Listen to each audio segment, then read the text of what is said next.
Ayan guys, kumuha tayo ng isa. Sinampul natin. Hinog na guys. Tamis.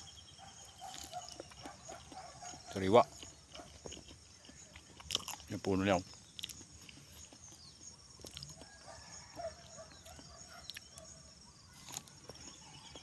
Laki. Laki ng bunga. Ganito yung ginagawang barbecue. Ay, banana Q. Patay tayo dyan. Banana Q pala. Kadalasan pag sa Manila, magkano isang piraso nito? 15 na. Isang piraso lang. Yung binibinta sa Manila nung kasukoy, nandun ako. Pero maganda sa katawan to guys, saging. Lalo na pag tayuan yung pisto mo.